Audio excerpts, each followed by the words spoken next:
ایک ایسے بزرگ ہیں کہ جن پر علم ہو، معرفت ہو، عرفان ہو، روحانیت ہو، وہ اس انداز سے بارش کی طرح سے اس پر برستی رہی ہے۔ شاہ سلیمان توسوی ایک ایسے فرد کا نام ہے جس کے لیے سلسلہ چشتیہ میں صدیوں سے بشارتیں دی جاتی رہی ہیں۔ جب قبلہ عالم غریب نواز شاہ فخر جہاں غریب نواز کے مرید ہوئے اور انہیں خلافت عطا ہوئی، تو جو چیز، جو بات، جو پیغام اور جو فرمان انہیں دیا گیا کہ ایک ایسا شہباز ہے جو سدرۃ المنتہا سے ادھر رہتا ہے، اس طرف کو اپنا آشیانہ نہیں بناتا، اس فرد فرید کو سلسلے میں شامل کرنا ہے۔ تو قبلہ عالم غریب نواز ہر سال ان علاقوں میں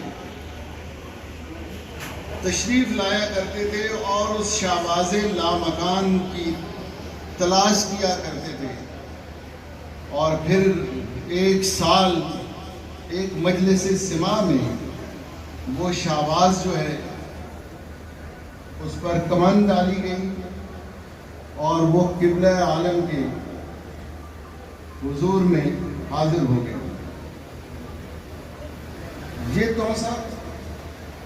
توسہ مقدسہ، یہ توسہ شریف یہاں پر علم و ادب کا یہ اتنا بڑا مرکز تھا۔ یہاں پر جو پرانی ہماری کتابیں ہیں ان میں ہے کہ ایک ایک وقت میں مختلف علوم و فنون کے 100 اساتذہ موجود ہیں۔ یہ اتنا بڑا دارالعلوم تھا، یہ اتنی بڑی جامعہ تھی، یہ اتنی بڑی یونیورسٹی تھی جس میں اس غریب نواز کا فیضان علم کی صورت میں، روحانیت کی صورت میں، معرفت کی صورت میں اس کا فیضان جو ہے وہ لوگوں تک پہنچ رہا تھا۔ اس توسے میں وسط ایشیا کے تمام ممالک سے لوگ یہاں تشریف لایا کرتے تھے۔ ایک ایک کمرے کا مکان تھا جسے بنگلہ کہا جاتا ہے، جیسے آپ نے یہ ہمارے سامنے ایک کمرے پر مکھٹی بنگلہ لکھا ہوا ہے، تو یہ پچھلے 2.5 صدیوں کی بات ہے کہ مولانا محمد علی مکھٹی غریب نواز، جو پیر پٹھان غریب نواز کے دوسرے بڑے خلیفہ تھے، چونکہ وہ بے پناہ عالم تھے، قرآنیات کے، حدیث کے، فقہ کے، شریعت کے اور تصوف کے، اور بہت بڑے شاعر تھے اور بہت بڑے عاشق تھے پیر پٹھان کے۔ تو وہ بھی جب تشریف لاتے تھے تو جس کمرے میں ان کی رہائش ہوتی تھی اسے بنگلہ کہا جاتا۔ تو یہاں ایک وقت میں 100 علماء جلوہ افروز تھے، اور ان لوگوں نے یہاں پر درس و تدریس کی، اور ان کی درس و تدریس کی کا کرشمہ ہے، پیر پٹھان کی کرامت ہے کہ پچھلی 2.5 صدیوں سے یہ شاید علم کا، معرفت کا، روحانیت کا، عرفان کا سرچشمہ رہا ہے۔ اب بھی پورے پاکستان میں سب سے زیادہ جو خانقی کا ریٹ ہے وہ توسہ شریف کا ہے، تو یہ خواجہ غریب نواز کی برکت ہے جو اس وقت بھی علم کی صورت میں، روحانیت کی صورت میں اور عرفان کی صورت میں جو ہے وہ جلوہ کر رہا ہے۔ سلسلہ چشتیہ میں پیر پٹھان، پورے سلسلہ چشتیہ میں پیر پٹھان وہ واحد آدمی ہیں جن کے سب سے زیادہ ملفوظات لکھی گئی، یعنی کتنے بڑے بڑے ہمارے شیخ آئے، کتنے بڑے بڑے ہمارے بزرگ تشریف لائے اس دنیا میں، رشد و ہدایت کا کام کیا، لیکن کسی بھی بزرگ کے پیر پٹھان غریب نواز سے زیادہ ملفوظات گرامی جو ہے وہ نہیں لکھے گئے. جتنے ملفوظات پیر پٹھان کے لکھے گئے تو اس کا مطلب یہ تھا کہ ایسے لوگ یہاں پر موجود تھے جو علم سے وابستہ تھے, جو فکر سے وابستہ تھے, جو روشنی سے وابستہ تھے, وہ کام کر رہے. سب سے زیادہ خلفاء بھی پیر پٹھان غریب نواز کے ہیں. دنیا کا کوئی گوشہ ایسا نہیں ہے.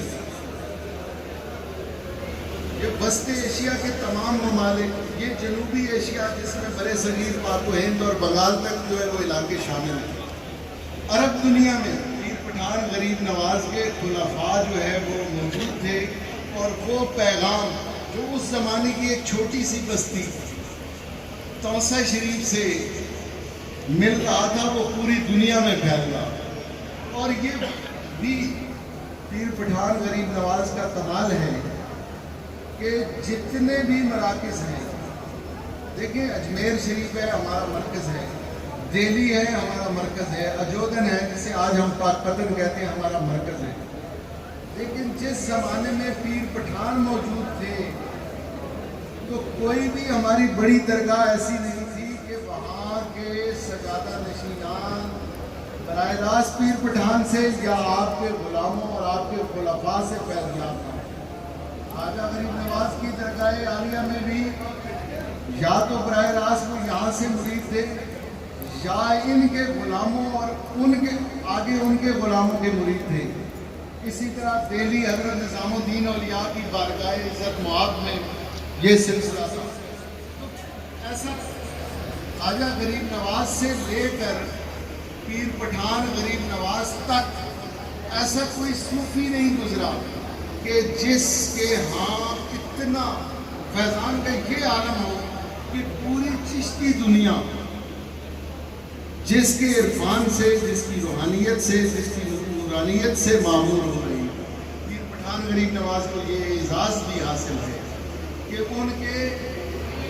جو بزرگ تھے, ان کے سلسلے کے جو بڑے تھے, ان کی اولاد ان کی مرید. جیسے قبلہ عالم غریب نواز شاہ فخر غریب نواز سے فیضان حاصل کیا تو شاہ فخر کے صاحبزادے قبلہ عالم غریب نواز کے خلیفہ تھے. لیکن اس کے بعد جب سلسلہ چشتیہ کا تخت توسے میں بچھا اور خواجہ شاہ سلیمان توسوی اس پر جلوہ نشین ہوئے تو آج تک شاہ فخر جہاں غریب نواز کی اولاد خواجہ شاہ سلیمان توسوی کے انوار سے منور ہے. وہ بزرگ جنہیں آج ہم کالے صاحب کے نام سے جانتے ہیں, شاہ فخر جہاں غریب نواز کے پوتے تھے اور بادشاہ دہلی بہادر شاہ ظفر کے پیر و مرشد تھے. ایک مزے کی بات آپ کو میں بتاؤں کہ آپ کو معلوم ہے کہ سلسلہ مغل سلطنت کا آخری بادشاہ بہادر شاہ ظفر, جس پر 1857 کی جنگ آزادی میں جس کی بادشاہت چھن گئی, انہیں رنگوں بھیج دیا گیا تو رنگوں میں ان کی وفات ہوئی. انہوں نے زندگی میں سینکڑوں فرمان جاری کیے ہوں گے اور سینکڑوں خط لکھے ہوں گے, لکھوائے ہوں گے. تاریخ میں ان کا کوئی خط محفوظ نہیں ہے. اور مزے کی بات یہ ہے کہ ان کے 2 خط پیر پٹھان غریب نواز کے نام محفوظ ہیں, جن میں سے ایک خط میں وہ لکھتا ہے کہ میں بہادر شاہ ظفر کو دہلی کے بظاہر دہلی کے تخت پر بیٹھا ہوں, میرا دل توسے کی محبت میں دھڑکتا ہے, میرے ہاتھوں میں اور میرے پاؤں میں زنجیریں پڑی ہوئی, میں چاہتا ہوں کہ کسی طرح اڑ کر توسے میں پہنچوں. وہ اپنی تمام تر خواہش کے باوجود توسے نہیں آ سکتا. اس نے پیر پٹھان غریب نواز کو ممکن ہے زیادہ خط لکھے ہوں, لیکن اس وقت 2 خط محفوظ ہیں بہادر شاہ ظفر کے, جو دہلی کے تخت پر بیٹھا ہوا تھا اور آپ کے ایک غلام, آپ کے ایک مرید اور آپ کے ایک خلیفہ حضرت کالے صاحب کا وہ مرید تھا. اور جب اس سے بڑی دردمندی سے خط لکھا کہ میں تم سے آنا چاہتا ہوں، میں آپ کی زیارت کرنا چاہتا ہوں، اور وہ نہیں آ پایا، تخت پر بیٹھا تھا اور ہزاروں مصروفیات میں تھا۔ تو پیر پٹھان غریب نواز نے جو اس پر کرم کیا وہ یہ تھا کہ اپنے 3 مریدوں کو، اپنے 3 خلفاء کو یہ حکم جاری کیا تھا کہ تم لوگ کبھی کبھی شاہی قلعے میں جایا کرو اور بادشاہ کے دل کی حفاظت کرو۔ ان میں سے ایک بہاولپور کے ایک بہت بڑے عالم جو دہلی میں پڑھاتے تھے، مولوی محمد حیات، دوسرے جنہیں انگریز نے 1857 کی جنگ آزادی کے بعد توپ دم کر دیا تھا، صاحبزادہ سید حسن عسکری، اور تیسرے کالے صاحب۔ یعنی جس وقت اس چھوٹے سے شہر میں جسے توسا کہا جاتا ہے، پیر پٹھان غریب نواز یہاں جلوہ نشین تھے، تو یہاں پر جو دارالعلوم تھا جسے ہم مدرسہ کہتے ہیں، اس کی شہرت تمام اسلامی دنیا میں پھیلی، اور جب وہ اس شہر میں جلوہ نشین تھا تو دہلی کا تخت پر بیٹھنے والا آدمی اس کے غلاموں میں شامل تھا، اور وہ جس وقت یہاں توسے میں چھوٹی سی بستی میں جلوہ نشین تھا تو علم و ادب کے تمام لوگ اس کی بارگاہ سے وابستہ تھے۔ مثلاً آپ میں سے بہت سارے لوگ ایسے سارے صاحبان علم و ادب بیٹھے ہوئے ہیں۔ مرزا اسد اللہ خان غالب ہمارے اردو اور فارسی روایت کے بہت بڑے شاعر ہیں، یعنی اگر کہا جائے کہ اردو کے سب سے بڑے شاعر کون ہیں تو ہم اساتذہ بتائیں گے کہ سب سے بڑا اردو کا شاعر مرزا اسد اللہ خان غالب، اردو کا سب سے بڑا شاعر، فارسی کا بھی بے پناہ شاعر۔ وہ جو سب سے بڑا شاعر ہے اردو کا، وہ توسے کا غلام ہے، کیونکہ وہ حضرت کالے صاحب کا مرید ہے، اور حضرت کالے صاحب یہاں جلوہ نشین رہے، یہاں تشریف فرما رہے، اور وہ شاہ فخر جہاں غریب نواز کے پوتے تھے، اور ایک شہزادوں کی سی زندگی گزاری، حج کے لیے تشریف لے گئے، اور جب حج سے واپس آئے تو دہلی شہر میں واپس جانے کے بجائے اپنے عزیزوں کو بلایا، دہلی کے باہر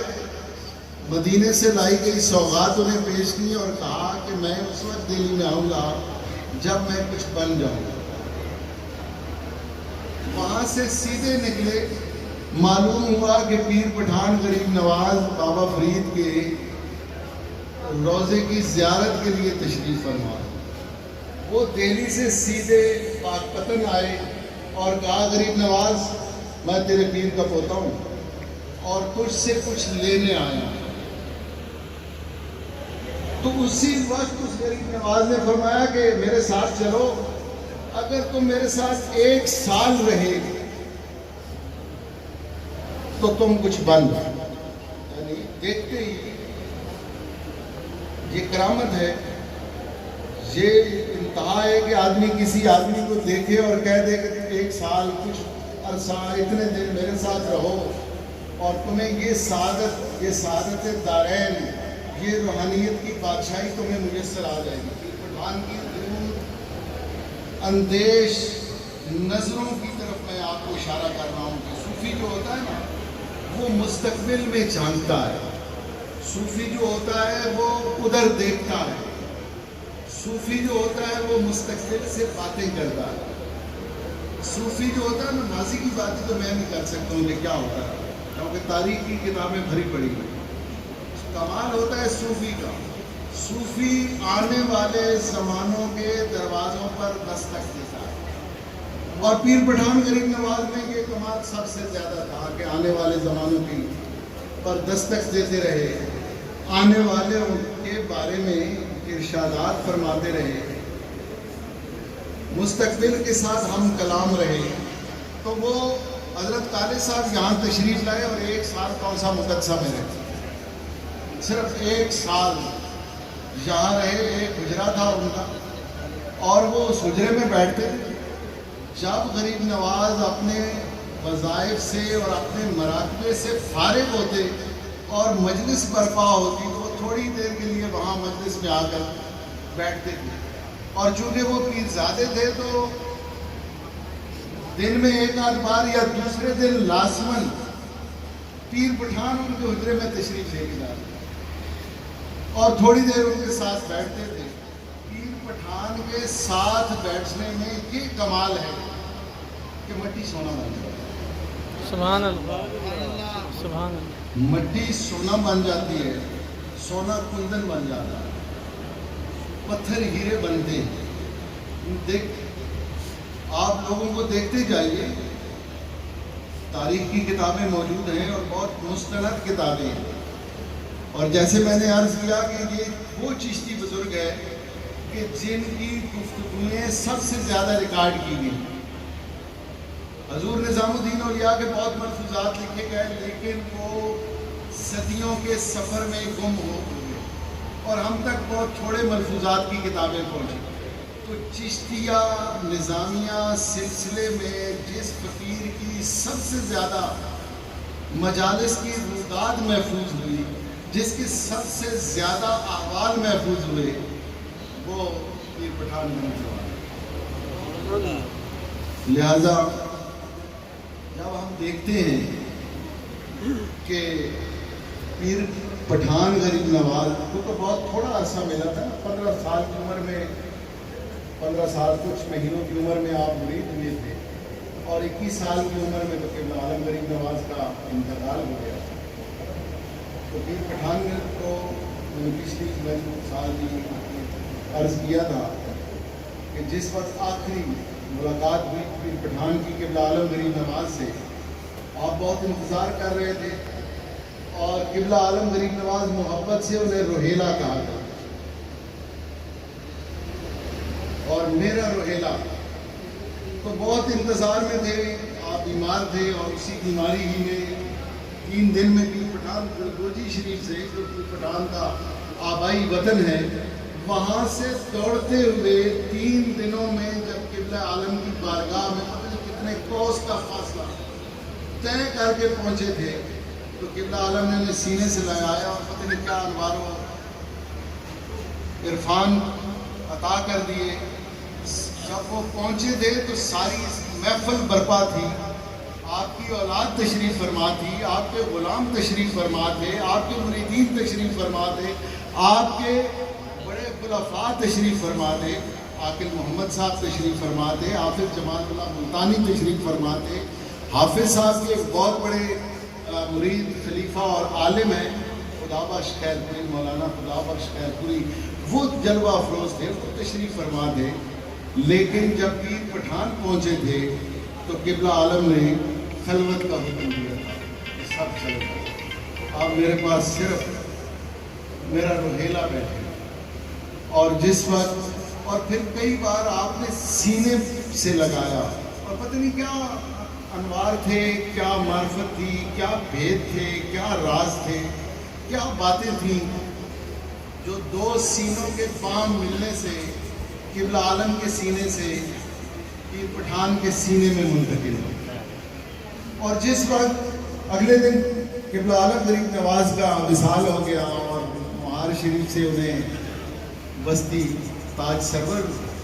میں ان کی تدفین کی گئی تو سب لوگ اپنے گھروں کو واپس آ گئے. صرف ایک آدمی وہاں آپ کی قبر مطہر، قبر انور کے پاس رہ گیا تھا اور اس کا نام پیر پٹھان. اور وہ 6 مہینے وہاں رہے اور پھر وہ ہمیشہ بڑے فخر سے فرمایا کرتے تھے کہ کسی نے بھی کسی قبر سے اتنا فیض نہیں اٹھایا جتنا فیض میں نے اپنے غریب نواز کی قبر سے. وہ کیا روشنی تھی، وہ کیا خوشبو تھی، وہ کیا رنگ تھے جو قبلہ عالم کی اس مبارک تربت سے اٹھے اور جنہوں نے پیر پٹھان غریب نواز کو اپنے حساب میں لے. اور پیر پٹھان پر ایسی بارشیں ہوئی رنگوں کی، نور کی، عرفان کی، معرفت کی، روحانیت کی کہ پھر تو کوئی پیر پٹھان کا کوئی ثانی نہیں تھا. میں نے اپنی پچھلی کہانی میں، اگر دوست موجود ہیں تو انہیں یاد آ جائے گی اور جو نہیں ہیں تو میں عرض کیے دیتا ہوں کہ میں نے کہا ہے کہ اس وقت کوئی جتنے بھی چشتی گھرانے تھے، جتنے بھی چشتی خانقاہیں تھیں، جتنے بھی بڑے ہمارے سلسلے کے بزرگ تھے، ان کی اولاد پیر پٹھان کے غلاموں میں شامل تھی۔ ایک واقعہ ہوا تھا پاک پتن شریف میں، پیر پٹھان غریب نواز کی عادت مبارک تھی کہ وہ جب تک کہ بالکل زندگی کے آخری 2-4 سال وہ قبلہ عالم کی زیارت کو نہیں جا سکے، ورنہ ہر عرس پر جاتے تھے، عرس کر کے رہتے تھے، اور پھر محرم کے آغاز میں وہ یا ذی الحج کے اختتام میں وہ پاک پتن چلے جایا کرتے تھے، اور پھر 10 محرم تک وہاں تشریف فرما تھے۔ ایک محرم کی محفل میں اس وقت جو گدی نشین تھے محمد یار صاحب، بابا فرید کی اولاد سے اور بابا فرید کے تخت پر بیٹھنے والے آدمی، وہ ایک صابری بزرگ محمد باقر صابری کی مرید، اور ان کے بیٹے بھی اور ان کے عزیز و اقارب بھی اور سارے چراغی خاندان جو وہاں گئے ہیں، وہ بھی محمد باقر صاحب کے صابریہ سلسلے میں بیعت تھے۔ اور یہ محمد باقر صاحب بہت بڑے بزرگ تھے، بے پناہ بڑا عارف تھا یہ، اور یہ سید میرا بھیگ کے، جن کا بڑا نام ہے، جن کے بڑے شلوک ملتے ہیں، جن کا بڑا کلام ملتا ہے۔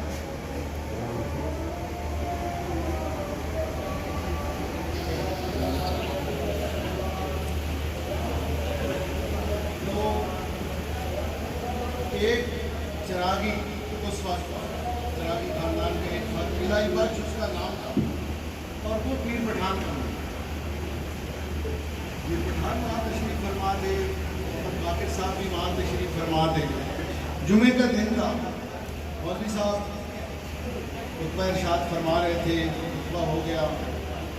اب جماعت کھڑی ہونے لگی، صف بندی کر دی گئی، پیر پٹھان تازہ کرنے کے لیے تجدید وضو کے لیے چلے گئے،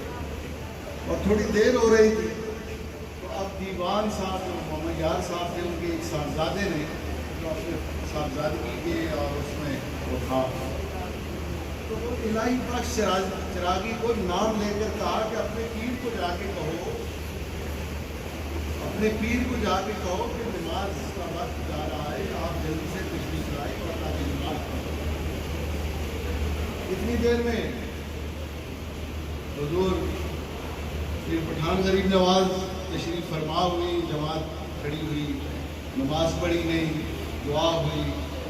دعا کے اختتام پر میاں محمد باقر صابری صاحب کے بعد اپنے مرید کی اور صاحبزادہ صاحب کی وہ سن رہے تھے، جو ہی دعا ختم ہوئی تو انہوں نے صاحبزادہ صاحب کو بلایا اور کہا کہ یہ تم کیا کہہ رہے تھے الہی بخش کو کہ اپنے پیر کو بلاؤ، پیر پٹھان تمہارا پیر نہیں ہے، میرا پیر نہیں ہے، تمہارے باپ کا پیر نہیں ہے، ایسا کوئی چشتی ہے جنہیں زمین پر کہ جس کا یہ پیر نہیں، اور دیوانے اگر یہ کسی کا پیر نہیں ہے تو پھر وہ چشتی ہے۔ یہ کتنا بڑا عارف، اتنا بڑا صوفی، اتنا بے پناہ عالم میاں محمد باقر صابری، بہت بڑا آدمی اپنے عہد، وہ یہ بات ارشاد فرما رہے ہیں کہ میں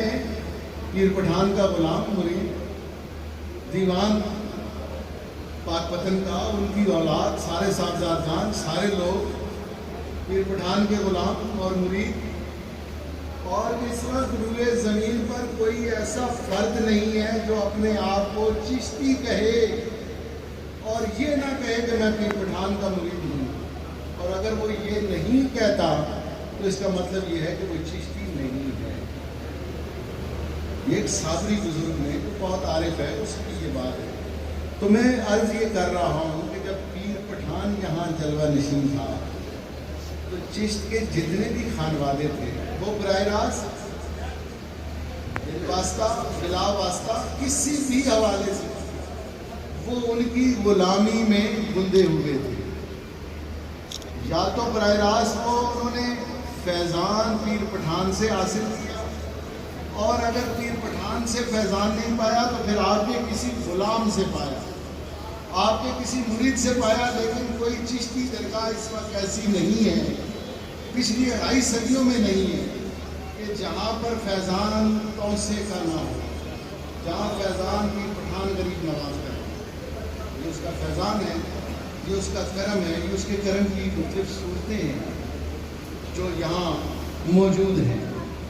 میں ایک آدھ بات کر کے آپ لوگوں سے اجازت چاہتا ہوں۔ مسئلہ یہ ہے کہ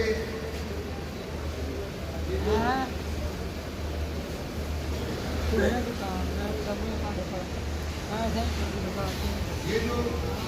جگہ ہے جہاں ہم لوگ موجود ہیں، یہ پیچھے شیش محل کے پیچھے چاندی مسجد ہے، چینی مسجد ہے، اس کا جو سارا ایریا ہے، یہ پیر پٹھان یہاں جلوہ نما تھے، یہاں موجود تھے، پیر پٹھان غریب نواز یہاں رہتے تھے، گفتگو کرتے تھے اپنی مجالس میں۔ آج ہمارے صوفی نے، آج ہمارے بزرگ نے، آج خانقاہ میں بیٹھے ہوئے درویش نے عوام سے گفتگو کرنی چاہیے۔ آج وہ گفتگو نہیں کرتے۔ بابا فرید گفتگو کر رہے تھے، نظام الدین اولیاء گفتگو کر رہے تھے۔ بابا نظام الدین اولیاء کی محفل میں ایک دن جمعے کا دن تھا، دہلی بھر سے لوگ آ گئے تھے، اتنا رش تھا کہ گرمیوں کے دن تھے اور بیٹھنے کی جگہ نہیں تھی۔ تو بابا نظام الدین اولیاء کا میں قول عرض کرتا ہوں، ذرا سنیے وہ لوگوں سے کس طرح کلام کرتے تھے۔ کہا کہ نزدیک نزدیک ہو کر بیٹھو، ایک دوسرے کے قریب قریب ہو کر بیٹھو، دھوپ میں یہ لوگ بیٹھے ہوئے ہیں اور جل مہ رہا ہے۔ ان لوگوں سے براہ راست ہم کلام کریں، قبلہ عالم غریب نواز لوگوں سے براہ راست ہم کلام کریں، شاہ فخر جہاں غریب نواز لوگوں سے براہ راست کلام کریں، ہم کلام کریں۔ پیر پٹھان لوگوں کے دلوں پر مرہم رکھ رہا تھا، لوگوں کے سے محبت کر رہا تھا، اپنی مجالس میں لوگوں کے ساتھ باتیں کر رہا تھا، لوگ اس کے سامنے اپنے دکھ بیان کرتے تھے، مجلس منعقد ہوتی تھی جس میں وہ معارف کی باتیں لوگوں سے شیئر کرتے تھے۔ جو یہ ملفوظات کے مجموعی ہے نا، یہ ساری پیر پٹھان کی باتیں جو انہوں نے اپنی مجلس میں بیٹھ کر اپنے نیاز مندوں سے، مریدوں سے، خلفاء سے کی، اس میں لوگوں کے دکھ بھی ہیں، اس میں لوگوں کی خوشیاں بھی ہیں، اس میں ایک مان بھی ہے لوگوں کا۔ پیر پٹھان بڑا غیور آدمی ہے، بڑا غیرت مند جو ہے نا فقیر ہے۔ لوگوں نے اس لجپال سے، اس غیور سے ایک مان کے طور پر کہے ہیں کام، اور وہ ہوتے ہیں کام،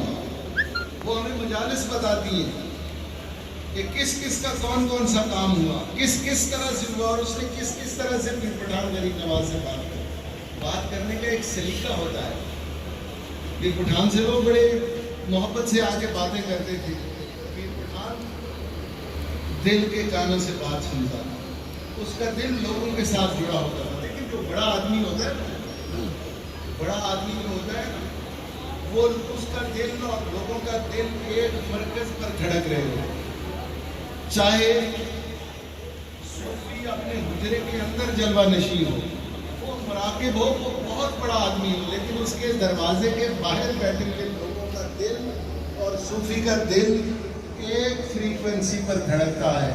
اور پیر پٹھان تو وہ فقیر تھا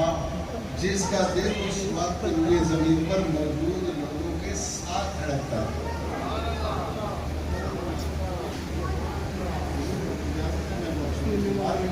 میں آپ سب لوگوں کا بہت شکر گزار ہوں کہ آپ نے میری گفتگو سنی۔ اللہ آپ کو خوش رکھے، سلامت رکھے، زندہ رکھے۔ آپ میرے لیے بھی دعا کریں، پیر پٹھان کی بارگاہ میں میری یہ گفتگو قبول۔